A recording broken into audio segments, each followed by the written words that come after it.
nǹkan tó ṣẹlẹ̀ pẹ̀lú àwọn olóbìnrin ni pé bí ìṣẹ̀dá ṣe dá wọn ni wọ́n ṣe wà, wọn ò lè change wọn. The problem you encounter with them is if you try to change them. If you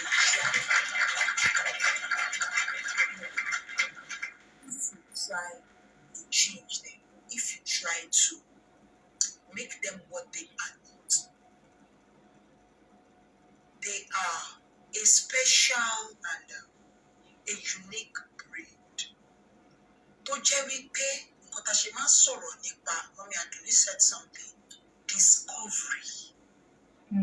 Tó bá ní ọmọ obìnrin, tó bá ti discover ẹ̀ pé alpha female or alpha male, you have a lot of work to do. Because they are not easily submerged. In any case, not marriage alone. Even among friends, even among omoya, even among ebi.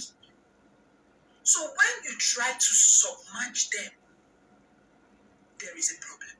So as a parent, you begin this initiation for them by knowing them láti kékeré. Because if you don't know them, they are going to have a lot of ọ̀tá, even láti àárín wọn.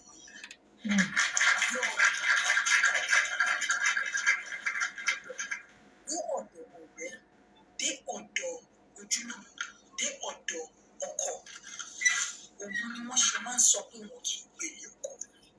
Kò ṣe báwọn èèyàn kàn máa sùn. Most of them kì í gbélé ọkọ. Kí dẹ̀ ni reason? They are not easily submerged. And most men love women that submit totally.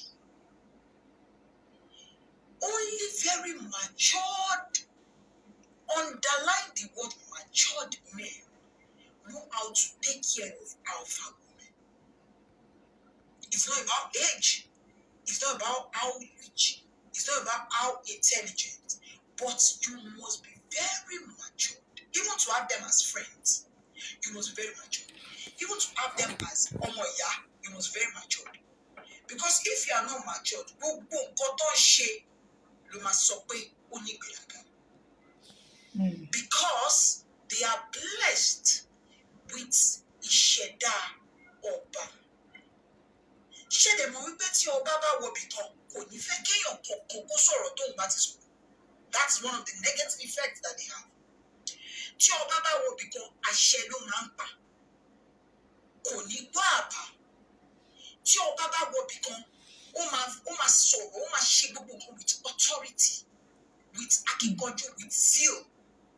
So if you are not very matured, ó máa shake ẹ, even if you are their female friend. Ó máa wà shake pé kí ló tiẹ̀ máa ń ṣe léyìí gan. Ó máa rí wọn bí onígbéraga. That's how you're going to see them. That's how you're going to see them. But tó bá pàdé ọkùnrin tó wà extremely matured, tó mọ̀ pé this is who my wife is. That's why discovery is the key word. Tó bá ti mọ̀ pé orú ìyàwó tí mo ní lélẹ̀, ó máa lè cope. Because ẹ rántí pé ilé ọkọ kò ṣe ọkọ nìkan ló fẹ́ lọ fẹ́. Ẹbí ọkọ wà ńbẹ̀, ọ̀rẹ́ ọkọ wà ńbẹ̀. So tó bá go well pẹ̀lú ọkọ ẹ̀, tọkọ ẹ̀ bá mọ̀, ẹbí ọkọ, ọ̀rẹ́ ọkọ, they will speak into the mind of that man. Pé orú ìyàwó wò lélẹ̀, mo ń bá sọ̀rọ̀ gan owó ṣeṣe, ó dé ó ní pé blue ní káwọ̀, kò dẹ̀ fẹ́ kó wọ white. They will try to go into the soul of that man and change it. Òun lọ ṣe kí n gbélé ọkọ. Because ẹni tó bá date tí ò bá wà mature, tí ò dẹ̀ mọ̀ wọ́n, ó máa shake at that point pé òótọ́ ni there's something about this woman tí kò bá mi lára mu. Yes, ó lò mí ni. Yes, kò lè gbélé ọkọ. Yes, kò wá submissive. Because you don't know the kind of woman under your roof. These women are very strong sexually. You see, they are men in woman body. If you get married to an alpha female, tó bá mọ̀ lò, ogún ẹ̀wọ́ ló máa lò as ọkọ. everything about her. Yeah. Because once they put their heart on somebody, ó lè jẹ́ ọmọ wọn o, bí tó funny dé. Ó lè jẹ́ ọkọ wọn o. Ọmọ yẹn máa successful tó jẹ́ pé gbogbo ẹ̀ tó kù máa wò ní pé ṣé òun nìkan ló bí ni. Is that serious? Tó bá wá jẹ́ ọkọ wọn ló wà lọ dá. Ayayaya o. Surely when you're having sexual intercourse with them, that thing that women release, tó bá release ẹ̀ sí ẹ lára, you are indebted to their spirits. They are very powerful. I'm telling you, I know what I'm talking about. If you have them as your wives, wàá fẹ́ di ẹni tó tẹríba fún, but you will enjoy for the rest of your life. They are powerful. Ṣé kò sí clap lọ́dọ̀ yín? Ẹ̀yin àtàlájì. Màmí, ṣé kò sí clap lọ́dọ̀ yín? Ẹ ṣọ́. But wọ́n ní negative effect kan. Negative effect ẹni pé once they love you, they forget about themselves. That's when they go into problem. Yeah. They don't love with their brain. They love with their emotions. Gbogbo ọkàn wọn, gbogbo ẹ̀mí wọn ló máa kó sórí ọkùnrin. Ọkùnrin yẹn tí ò bá wá wọn lò, á wá fi wọ́n lẹ̀. Á lò wọ́n, á já wọn lẹ̀. Wọ́n wá sọ pé kò rí lè. Tó bá tún fún mi náà, tó bá tún fún mi náà, tí kò bá tún mọ̀ náà, ìyẹn náà á tún lò, á tún fi lẹ̀. Because that thing that they release, I'm telling you, that thing that women release when they are high, ó máa fún ọkùnrin yẹn ní extra lifts in everything tó bá ṣe. It's spiritual. Because ọba ni wọ́n ní ìṣẹ̀dá wọn, wọn ò ṣe é tẹ̀ lórí ba. So the way you are going to have problem with them, even if you are their sister, your brother, your uncle, your ìyàwó, tó bá fẹ́ tẹ̀ wọ́n lórí ba, ibẹ̀ ń sọ ní problem. But tó bá accept wọn for who they are, okay, this is my wife, I love her, okay, kí ló fẹ́ tó bá discuss. Kò ṣe pé ó máa tẹríba o, but wàá bá discuss. Because when it comes to submission, you have to accept the fact that spiritually, in that home, they are partially the men. You are a man, but partially she is the door. To fẹ́ gbà wọlé, to fẹ́ gbà jáde. So tó bá smart, o máa lose fact pé òun lọ́kàn ó ń lo agídí lórí mi. But tó bá smart, wàá lo opportunity yẹn dáadáa. Òun nílẹ̀kùn àbí, òun gbàgbé wọlé, òun gbàgbé jáde, wàá máa kó èrè. Wàá máa lọ, wàá máa bọ̀. Because they will always stand in front of any ogun, in front of any attack, in front of any whatever. They are bold. They are resilient. Torí ẹ̀ ló yẹ pé tó bá rí àwọn ẹbí ọkọ mi tó bá ti rí wọn, ó lè fẹ́ o, ó lè fẹ́ lè, láíláíláíláí, ó lè fẹ́. Torí tí àwọn kan tó bá wo àkọsẹ̀jáyà tó bá wo àwọn wòlíì ànádà, wọ́n máa ní pé, ó ní ìgbéraga, ọkùnrin ní kíníkan, that is how they will see it. But you have to go in there to know that these are special people that you need to have them. Bóyá lọ́rẹ́ o, bóyá lẹ́bí o, bóyá ní I love them so much and I'm one. So mo mọ nǹkan tí wọ́n ní lára, bá ti mọ advantages. One of the disadvantages tó máa ní ni pé they suffer betrayal. They suffer hatred. Because once you can't submerge them, people turn against them and they hate them. 100. Yeah, you're right about that. They carry them like this and slam them on the floor and they go. But ìṣẹ̀dá wọn dára tó jẹ́ wípé kò sí bó ṣe fẹ́ ṣe bí igi tó gé ni tó wọ́n máa sprout back. And alpha female, wọ́n máa sprout back. Kò sí bó ṣe fẹ́ le tó bá lárí ogun yẹn kọjá kò ní bend. Ó tún máa dìde because bí àṣẹ̀dá ṣe dà nìyẹn. Alpha females are females that once they tell you do this thing, they have a hand in it, it will be successful. Because in prayer they will stand. In giving they will stand. In loving they will stand. In being loyal they will stand.